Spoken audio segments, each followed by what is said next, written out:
Ma'am, please cooperate, or we'll have to restrain you. The man in scrubs said firmly, his grip tightening on my arm. My heart pounded as I struggled against him. Panic rising in my chest. What is this? Why are you doing this to me? I screamed, looking around frantically, searching for Nathaniel, for anyone who could explain what was happening. But all I saw were strangers. Cold, expressionless faces dragging me out of my home, like I was some kind of criminal. My name is Charlotte Anderson, and I'm 32 years old up until a few weeks ago. I thought the worst thing that could ever happen to me was losing my father, Joshua Anderson, in a tragic plane crash. He was my rock, my hero, the only family I had left. But that morning, as I was forced into an unmarked van and taken to a place I didn't understand, I realized my nightmare had only just begun. Husband Nathaniel, the man I trusted with my life, was nowhere to be found. The drive felt like it lasted forever, though I couldn't tell you exactly how long. My sense of time was warped by the panic coursing through my veins. I tried asking questions, begging for answers, but no one would speak to me. The van smelled sterile, like disinfectant, and the hum of the engine was the only sound when we finally stopped. The doors opened to reveal a tall, ominous building surrounded by a high fence. A chill ran down my spine as they LED me inside their hands, gripping my arms like I might bolt at any second. The place felt wrong from the moment I stepped through the doors. The walls were an unwelcoming shade of beige, and the faint smell of cleaning chemicals mixed with something sour lingered in the air. People in white coats moved briskly through the halls, avoiding eye contact, as if I didn't exist. I asked again, demanded really what this was about. There's been a misunderstanding, I said, my voice cracking. You have the wrong person. But no one answered instead. They handed me a plain set of clothes and told me to change as soon as I stepped inside. A tall man in a crisp white coat approached me, his expression unsettlingly calm. Miss Anderson, I'm Dr. Paul Reynolds, he said, extending a hand. I couldn't bring myself to shake. I'm the director here, and I want to assure you that you're in a safe place. His voice was steady, almost soothing, but there was a coldness in his eyes that made my stomach churn. I didn't feel safe, not even close. What is this place? Why am I here? I demanded, my voice. Trembling, he sighed, as if he'd dealt with this 100 times before. I understand you're confused, but this is for your own good, he said, ignoring my question. Your husband expressed deep concerns about your well-being following your father's passing. He's worried about you. Charlotte. My blood ran cold. At the mention of Nathaniel, this wasn't concern. This was a betrayal not long ago. My life seemed perfect. I had a loving husband, a beautiful home, and the kind of life most people could only dream of. My father, Joshua Anderson, was my anchor, the man who had raised me single-handedly after my mom died when I was a little girl. He was my hero, my protector, and the one person who truly understood me. But everything came crashing down when his private jet went down.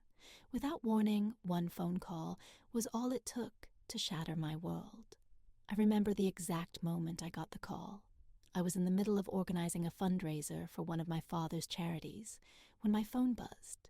Miss Anderson, we're so sorry to inform you. The rest of the words blurred as my knees buckled, and I sank into the nearest chair. A plane crash, no survivors. It felt unreal, like some cruel joke. My dad, my hero, was gone. Days later at the funeral, I stood next to my husband as condolences from strangers poured in. The grief was overwhelming, but nothing prepared me for the aftermath. The cold clinical reading of my father's will, where I learned I was the sole heir to everything he had built. The weight of the Anderson empire was now mine to carry, and I didn't even have time to process the loss before I was thrust into a world of boardrooms and financial decisions. I never asked for days later at the funeral.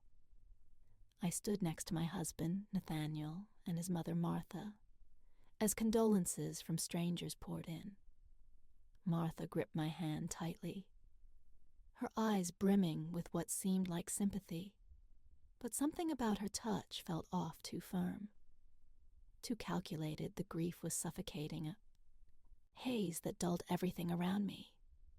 But I tried to focus on my father's memory, as the man who built an empire and still managed to be my everything but nothing, prepared me for what came after the cold, clinical reading of my father's will. Nathaniel sat beside me, offering quiet reassurance as the lawyer explained the details. "Charlotte, you are the sole heir to your father's estate," he said, his voice steady. "Everything. His shares in Anderson Steel, the properties, the investments was mine." I remember glancing at Nathaniel, who gave me a small, supportive smile, and then at Martha, whose face was unreadable. The weight of the Anderson empire landed squarely on my shoulders, and I barely had time to process the loss before I was thrust into a world of boardrooms, legalities, and decisions I never asked for. I was sitting in a stark, cold room inside a mental institution, and I still didn't understand what was happening to me. The fluorescent lights buzzed overhead, and the walls were an empty, lifeless beige. My head was spinning with questions, but no answers were coming. I replayed Dr. Reynolds' words over and over in my mind. "This is for your own good. Your husband is deeply concerned about you concerned." Nathaniel had never mentioned anything about this, and how could he do this without even speaking to me? Every time I asked for an explanation, I was met with the same dismissive response. "It's all in your best interest." My best interest being locked away. In this place, I wasn't even allowed to contact Nathaniel or anyone for that matter. They gave me some pills shortly after I arrived. Something to help me relax. I tried refusing, but a nurse stood over me until I swallowed them. Not long after everything became hazy, my body felt heavy, my thoughts sluggish. It was like they were trying to erase me.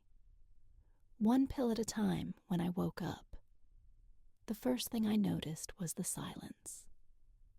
It wasn't the kind of peaceful quiet you find in a comforting space. It was hollow, eerie, and oppressive.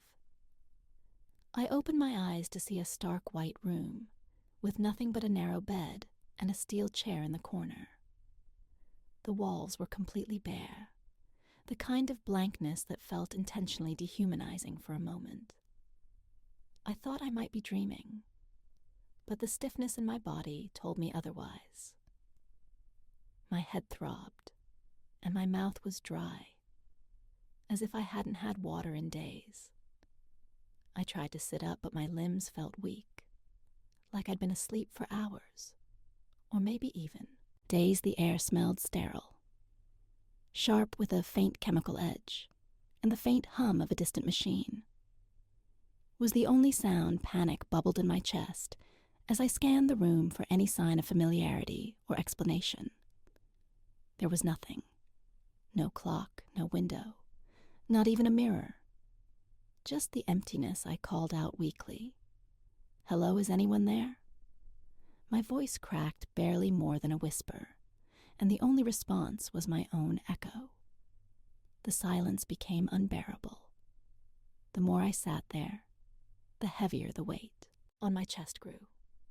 Panic turned into anger, and before I knew it, I was on my feet, slamming my fists against the cold, unyielding walls. "Let me out," I screamed. my voice breaking with each word. What is this place? Someone tell me what's going on. My hands stung with every impact. But I didn't stop the frustration, the confusion, the betrayal. It all boiled over until I was pounding on the door with everything I had.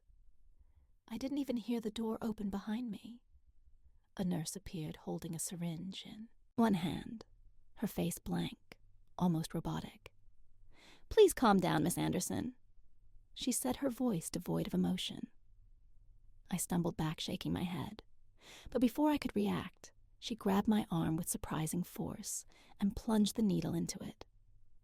"No, stop," I shouted, but it was too late. The room began to spin, and my legs gave out beneath me. My last thought before everything went black was that this couldn't be real. This had to be some kind of nightmare. The next 2 weeks passed in a haze, though I only realized how much time had gone by when I overheard a nurse mentioning it to another staff member. I spent most of my days in a drugged stupor, barely aware of my surroundings. The medication dulled everything, my emotions, my thoughts, even the physical sensations of my own body. I couldn't muster the strength to ask questions anymore. The Charlotte, I knew the one who fought, who demanded answers, felt like a distant memory. I'd wake up briefly, eat the tasteless food they brought me, and then drift back into unconsciousness. My dreams were fragmented and strange, filled with distorted faces and muffled voices. Sometimes I'd catch glimpses of Nathaniel in those dreams, but I couldn't tell if it was my mind playing tricks on me, or if I was clinging to the last bit of hope I had left each time I woke. I felt heavier, like I was sinking deeper into a void. I couldn't escape. I wasn't living. I was just existing. And that terrified me more than anything. I stared at her for a moment, trying to gauge if she was serious or just messing with me. Her eyes didn't waver, and there was something about the way she held herself calm, but sharp, like she was always calculating. I was confused and weary. But what choice did I have? I was desperate, and for the first time in weeks, someone had spoken to me like I was a person, not just another sedated patient. "What do you mean?" I whispered back, my voice hoarse from disuse. Lily leaned in closer, her voice barely audible. "This place isn't just for the mentally ill," she said, glancing around to make sure no one was listening. "People end up here because someone wants them gone. You think you're the first." My stomach twisted at her words, but I didn't have time to process them before she sat back acting like nothing had happened. "You can either trust me or you can stay here and rot," she said casually, stabbing her fork into a sad pile of carrots. Trouble or not, I knew one thing: she might be my only chance to get out of this hell later that day. During the brief free time they allowed us in the common area, Lily found me again. She sat down next to me, keeping her tone casual, as if we were old friends chatting. "I've gotten out of here before, you know," she said, twirling a strand of her dark hair between her fingers. I glanced at her, trying to mask my surprise.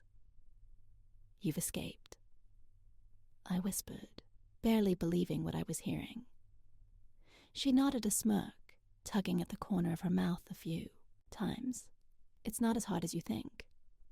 But they always find me. The streets aren't exactly forgiving, and I stick out too much. After a few days, they catch me, bring me back, drug me up for a while, and act like I never left." Her voice was steady, almost nonchalant, but I could see a flicker of frustration in her eyes. "But you," she added, looking straight at me, "you're different. You don't belong here. And you've got something they want to keep locked away that makes you dangerous to them. And that means we have a better chance if we work together." Lily leaned in closer, her voice barely above a whisper. "I got caught again the day before you arrived." She admitted, her smirk fading for the first time. "I was so close, but they picked me up a few streets over. Same routine. Dragged me back here, pumped me full of meds, and threw me in isolation for a few days. But this time I've been watching, studying the new guards. They're not as sharp as the old ones." I raised an eyebrow, skeptical but intrigued. "New guards?" I asked quietly, my voice trembling with both curiosity and fear. She nodded, her dark eyes glinting with determination. "Yeah, the night shifts, especially. They're lazy, distracted. I've been mapping their routines during meals, free time, and lights out. I know when the hall cameras are watched and when they aren't." She glanced around the room, her gaze darting between the other patients and the staff. "If we do this right, they won't even see us coming for the first time in weeks." I felt a flicker of something I hadn't dared to feel hope over the next few days. Lily and I quietly started piecing together a plan she'd whispered to me during meals or in the common room, when no one was close enough to overhear every detail.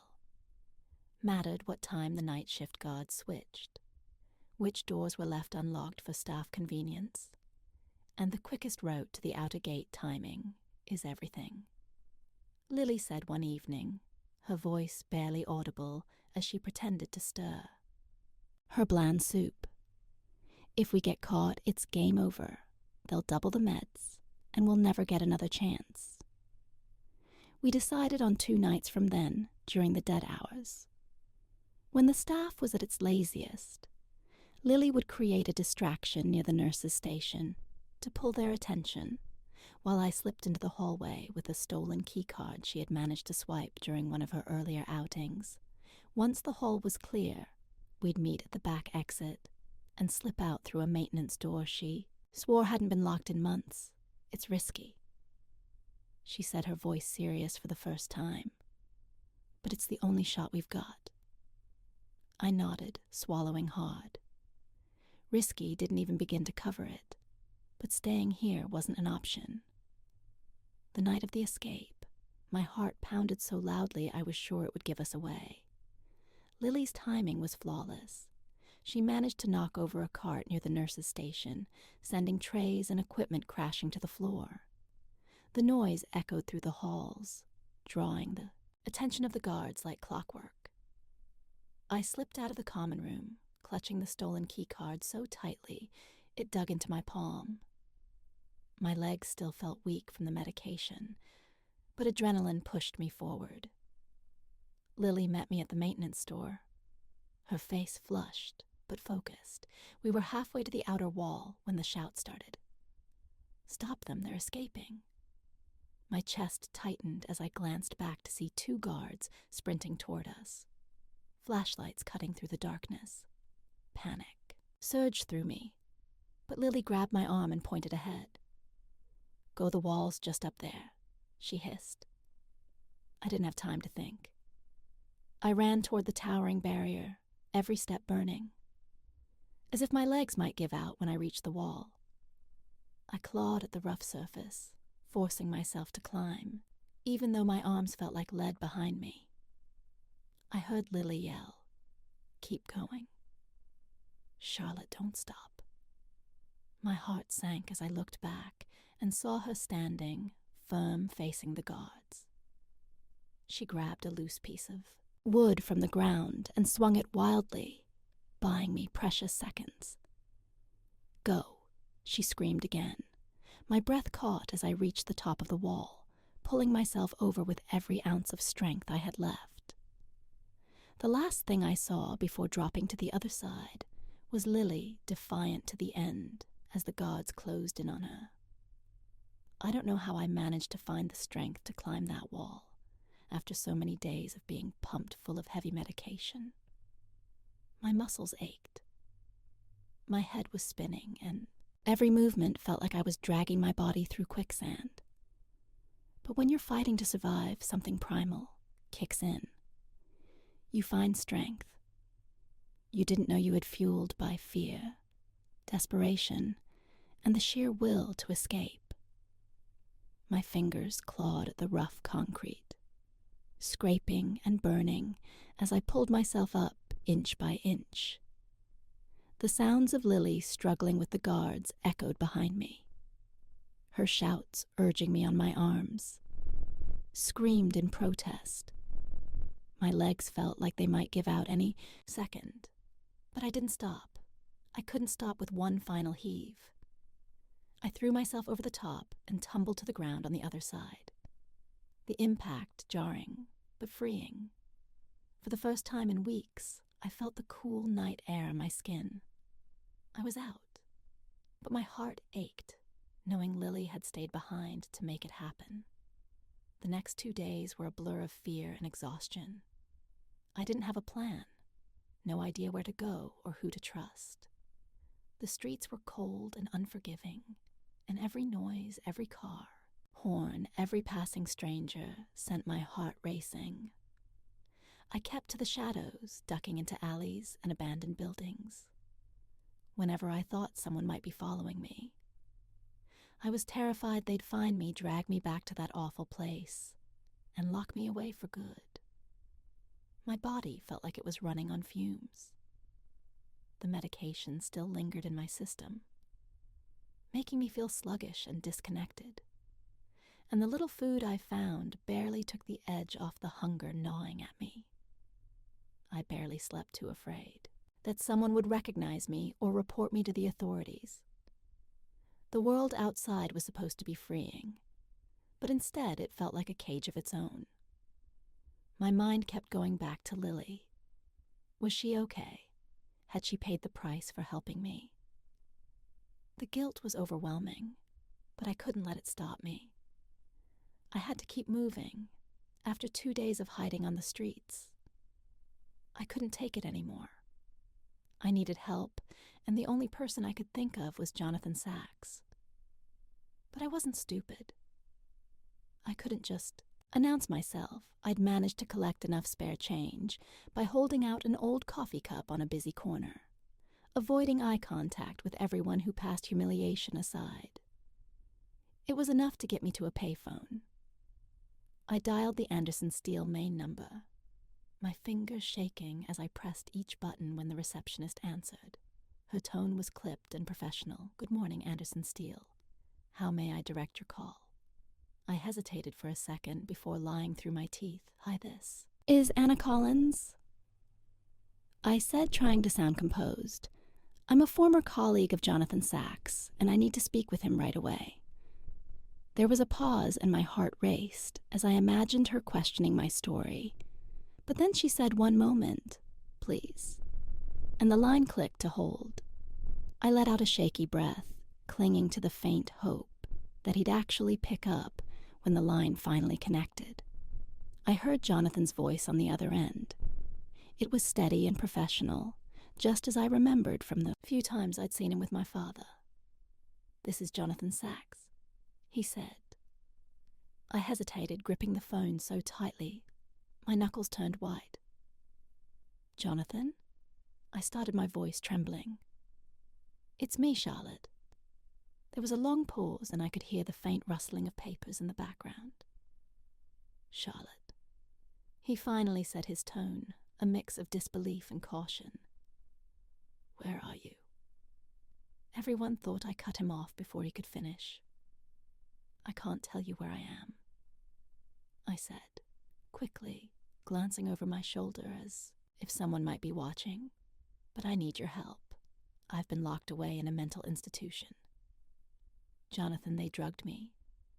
They said I was a danger to myself, but it's not true." My voice cracked, and I could feel the tears threatening to spill. It was Nathaniel and his mother.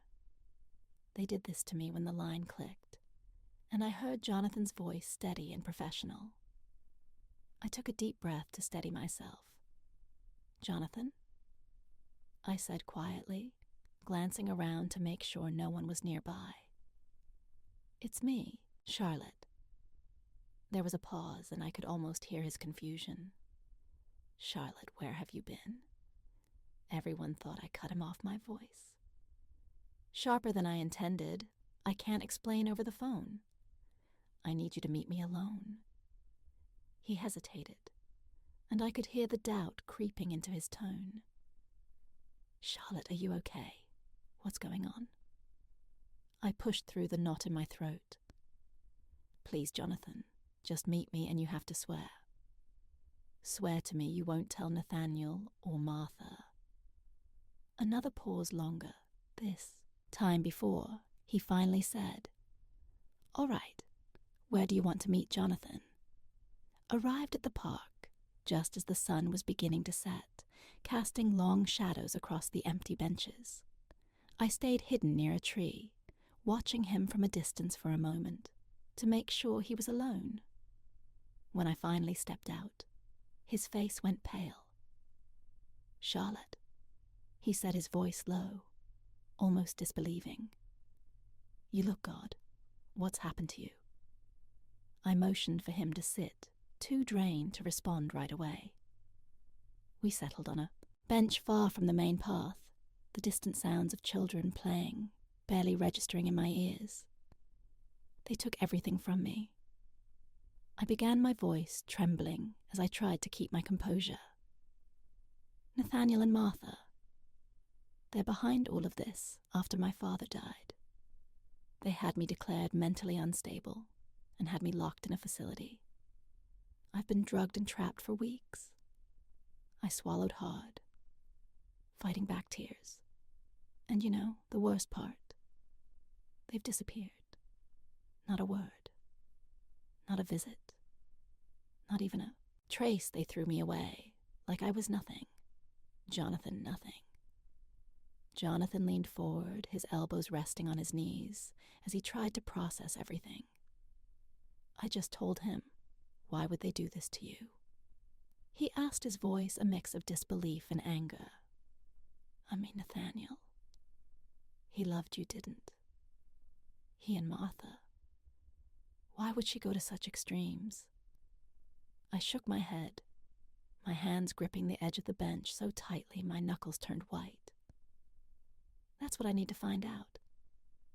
I said, my voice firmer now. It's not just about the inheritance. At least, I don't think it is. They wanted me out of the picture completely. But why? Why go this far?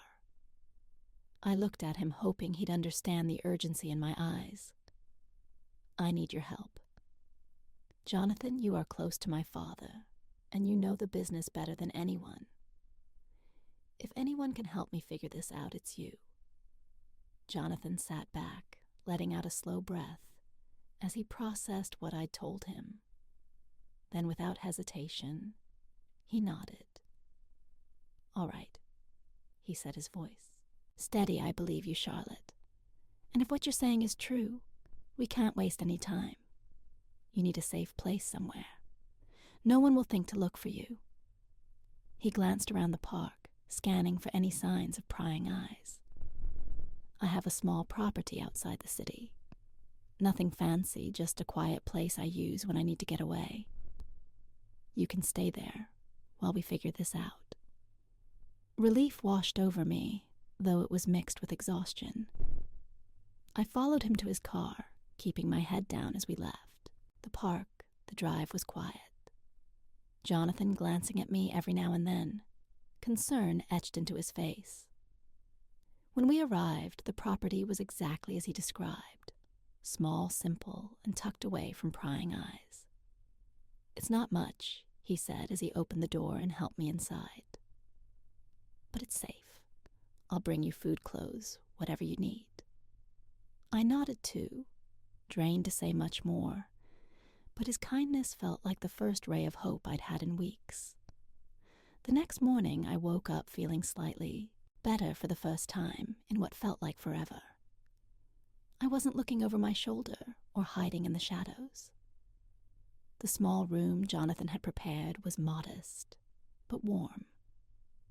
A far cry from the cold, sterile walls of the asylum. I stretched gingerly, my body still aching from days of fear and exertion, but the clarity in my mind was something I hadn't felt in weeks. Jonathan arrived shortly after with a bag of groceries and a determined look on his face.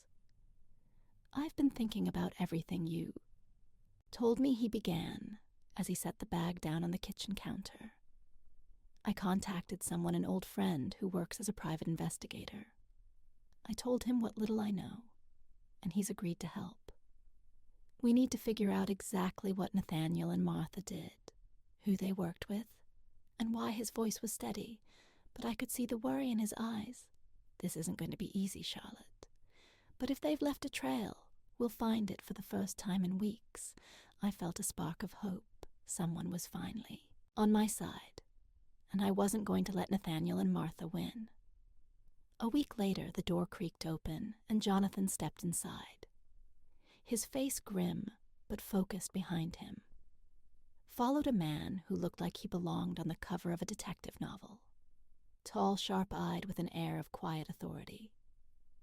He carried a weathered leather briefcase in one hand, and nodded politely at me as Jonathan introduced him.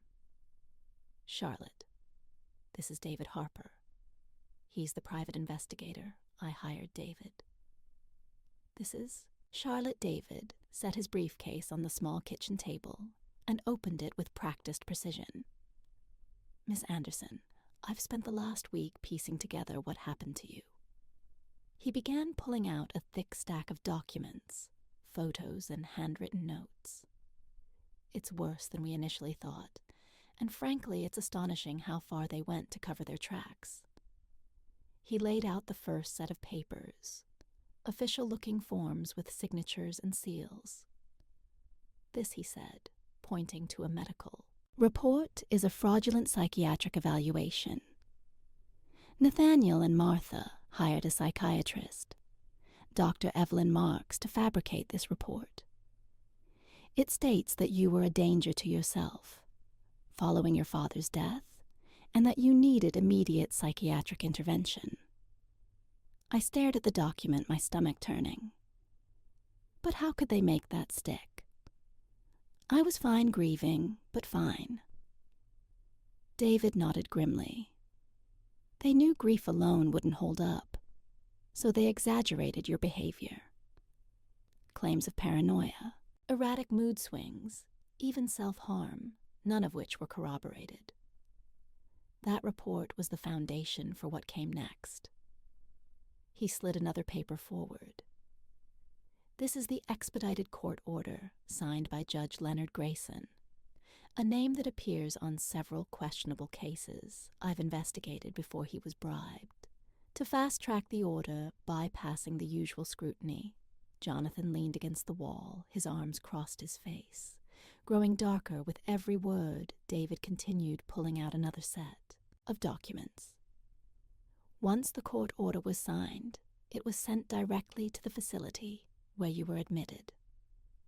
The owners of that institution, Dr. Paul Reynolds and his partners, are known for accepting high-profile patients with special circumstances. They've been under the radar for years, taking bribes to keep people out of sight and under control." He placed a photo of Reynolds and Nathaniel shaking hands at what appeared to be a private meeting. "This was taken 3 days before your commitment." My breath caught, and my hands trembled as I reached for the photo Nathaniel. "He planned this. They both planned this." I whispered, my voice barely audible. David nodded again. "Not only did they plan it, but they also ensured you'd stay heavily medicated, reducing your chances of reaching out or appearing coherent if anyone visited." He tapped another paper, a ledger showing payments. "Here's the money trail. Nathaniel transferred $250. 002. Dr. Reynolds, the day after you were admitted, that payment bought your silence." I felt like I couldn't breathe the room, spinning as the weight of their betrayal hit me and Martha. I asked, my voice raw. David's expression hardened. She was instrumental. Communications between her and Nathaniel show that she pushed for this. She convinced him it was the only way to secure your inheritance. Without you in the picture, they'd gained full control of the Anderson estate, he pulled out one last piece of evidence, a series of emails between Nathaniel Martha and Dr. Marks. They discussed everything in chilling detail, fabricating the report, bribing the judge, and ensuring I'd be kept sedated indefinitely. They were thorough. David admitted, but they underestimated two things. One, your resilience, and two, my team's ability to dig through the mess they left behind. Jonathan, who had been silent until now, finally spoke. Charlotte, this is enough to take them down with this. Evidence we can not only expose what they've done, but ensure they're held accountable. His voice was firm, but I could see the anger simmering beneath. I looked at the spread of evidence before me, proof of the lengths they'd gone to strip me of my freedom, my sanity, and my life. My fear began to give way to something stronger, something that had been building since the day I escaped determination. They thought they could destroy me. I said, my voice steady, despite the storm brewing inside. Me, but they're going to learn just how wrong they were when Jonathan and David left. The house fell silent again, leaving me alone with the weight of everything I'd just learned. I sat at the kitchen table, staring at the stack of evidence, the damning proof of what Nathaniel and Martha had done to me. My hands trembled as I traced the edges of one of the photos, a snapshot of Nathaniel shaking hands with that awful Dr. Paul Reynolds. It felt surreal, like I was looking at a stranger instead of the man I once loved with all my heart. Nathaniel, his name, echoed in my mind, like a haunting melody I couldn't silence. How could someone I trusted so deeply, someone who had held me during my darkest moments after my father's death, do something so brutal? The memories of us together came flooding back. The laughter we shared, the promises we made, the way he looked at me as if I were his whole world. Was any of it real? Or was it all just part of some long con orchestrated by his manipulative mother? I pressed my hands to my face, the tears finally spilling over it. Wasn't just the betrayal. It was the cruel, calculated way they'd stripped me of my life, as if I were nothing more than an obstacle to be removed. The next morning, Jonathan arrived at the small property earlier than usual, his face tense but energized. Charlotte, he said, motioning for me to sit with him at the table. David and I spoke with the authorities last night after. Reviewing the evidence they've confirmed, we have a strong case, strong enough to take Nathaniel and Martha into custody immediately. I blinked at him, the words almost too overwhelming to process. So it's happening. I asked, my voice barely above a whisper. He nodded firmly. Yes, they've issued warrants for both of them. Nathaniel and Martha. The authorities are coordinating to ensure they're apprehended. Simultaneously, it'll be discreet, but swift relief and anxiety flooded me all at once. Relief that justice might finally be within reach, but anxiety at the thought of facing the fallout. What happens to them now? I asked. Trying to steady my voice, Jonathan leaned forward, his tone reassuring. They'll be taken in for questioning, first once in custody. The evidence we've gathered will speak for itself. Jonathan glanced at me as he stood to leave. By the way he said his tone, calm but firm, they already have officers watching the mansion. If Nathaniel or Martha try to run, they'll be caught before they get anywhere. After Jonathan left, I stared at the phone for what felt like hours, the weight of everything pressing down on me. Finally, I couldn't hold back any longer with trembling hands. I dialed Nathaniel's number. The line rang twice before he picked up. It's over. Nathaniel. I said, my tone sharper than I expected. There was a beat of silence on the other end before he replied. Charlotte. Oh my God, is it really you? I've been so worried about you. Where are you? Are you okay? Cut the act. Nathaniel, I said sharply, my voice like steel. I didn't call to hear your lies. I know everything. There was a beat of silence on the other end before he spoke again, this time, more cautiously. I don't know what you're talking about, he said, his tone measured but tinged with nervousness. Where have you been? People have been looking for you? I was worried. Sick. Worried. I scoffed, gripping the phone tighter. You mean, worried I'd escape? Worried I'd find out about the lies you and your mother spun to have me locked away? I didn't let him interrupt. Save it, Nathaniel. I know about the fake diagnosis, the bribes, the payments to keep me drugged and out of the way. It's over. Nathaniel hesitated, his voice faltering slightly. Charlotte, I don't know where you're getting this from, but you've been through so much lately. Maybe you're confused, don't you? Dare patronize me? I snapped, cutting him off. You think? I don't know what you've done. I have the proof, Nathaniel, the bribes, the documents, the payments to the clinic. It's all out in the open now. You and Martha thought you could bury me, but you underestimated me. Nathaniel was quiet for a moment, and I could hear his shaky breath on the other end of the line. Charlotte, I didn't know what else to do. He finally stammered, his voice breaking slightly. It wasn't supposed to be like this. Martha said it was for your own good.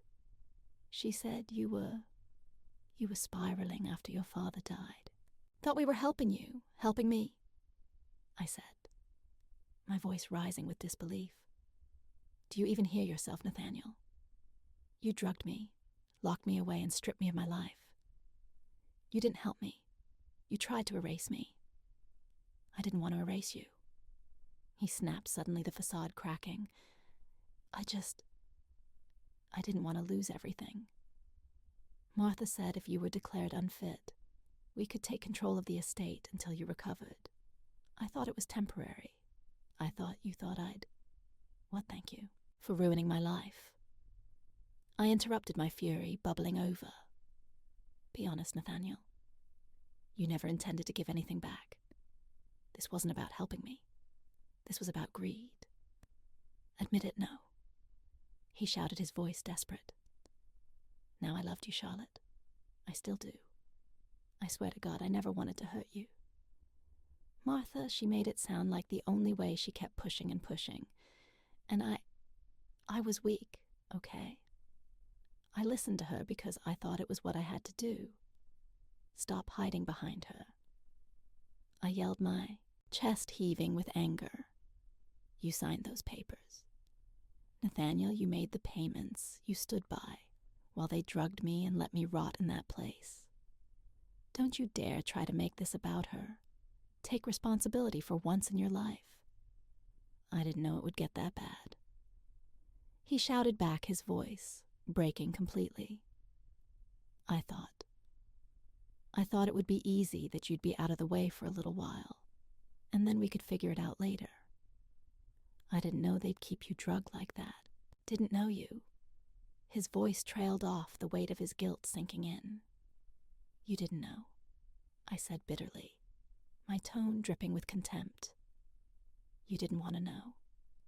You closed your eyes and let her manipulate you, because it was easier than standing up for what was right, and now you're going to pay for it. Nathaniel's voice was barely a whisper now. Charlotte, I swear, I'll make it right. I'll tell them everything. I'll go to the authorities. Just please believe me. I never stopped loving. You loving me? I repeated, my voice cold. If this is what your love looks like. I don't want it. You and Martha destroyed everything. Nathaniel, there's no fixing this for a moment. The line was silent except for his shaky breathing. Charlotte, he said finally, his voice broken. I'm sorry, I don't know what else to say. You can say it to the police, I said flatly. And before he could respond, I hung up. My hand hovered over the receiver for a moment before I let out a shaky breath. It wasn't closure, but it was enough for now. The next morning, I stood across the street from the mansion I once called home, watching as the police swarmed the property, the flashing lights of their vehicles reflected off the windows, casting an almost surreal glow over the scene. My heart pounded as I watched officers march up the front steps, their knock on the door firm and commanding. Moments later, the door opened, and there they were. Nathaniel and Martha.